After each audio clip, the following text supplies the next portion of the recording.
మీ విలువైన టైంలో ఉంచి నా వీడియో చూడడానికి టైం ఇచ్చినందుకు చాలా థ్యాంక్స్.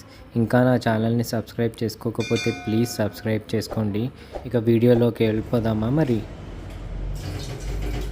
నాకు రీసెంట్గా తెలిసింది ఏంటంటే, దోశ పిండి పెనం పైన వేసినాక దాన్ని కొంతమంది క్లాక్ వైజ్ తిప్పుతారు, కొంతమంది యాంటీ క్లాక్ వైజ్ తిప్పుతారంట. అది నేను ఎటు సైడ్ తిప్పుతానో నన్ను వేరే వాళ్ళు గమనించేంత వరకు నాకు తెలియలేదు. ఇలా కూడా కొంతమంది అలా, కొంతమంది ఇలా కూడా తిప్పుతారని నాకు నన్ను అబ్జర్వ్ చేసి నాకు చెప్పినప్పుడే నాకు అర్థమైంది. నేను యాంటీ క్లాక్ వైజ్ తిప్పుతాను.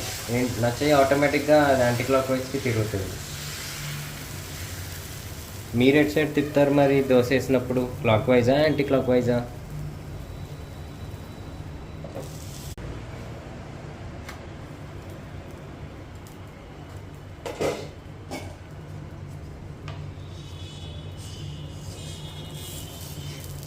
చూడండి ఎంత బాగా వచ్చింది ఆ దోశ, పర్ఫెక్ట్.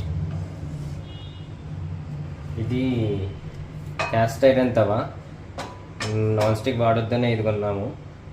కొన్న కొత్తల్లో అయితే అస్సలు సరిగా రాలేదు, చాలా కష్టపడ్డాం దీన్ని నీట్గా సీజన్ చేయనీకే. ఇప్పుడు ఒక్క చుక్క ఆయిల్ లేకుండా చాలా బాగా వచ్చేస్తుంది. నేను నా నెక్స్ట్ వీడియోస్లో దీన్ని ఎట్లా సీజన్ చేశాను, అది ఇప్పుడు ఎంత మంచిగా ఎట్లా తయారైంది అన్నది నేను చెప్తాను. తప్పకుండా నా వీడియో ఫాలో చేయండి, నా వీడియోస్ చూడండి, లైక్ చేయండి, సబ్స్క్రైబ్ చేయండి నా ఛానల్కి. Thank you. నా దోశలు రెడీ అయిపోయాయి, పల్లి చట్నీ కూడా రెడీ. నేను వెళ్ళి తింటాను ఇంకా నా breakfast. Bye bye, see you.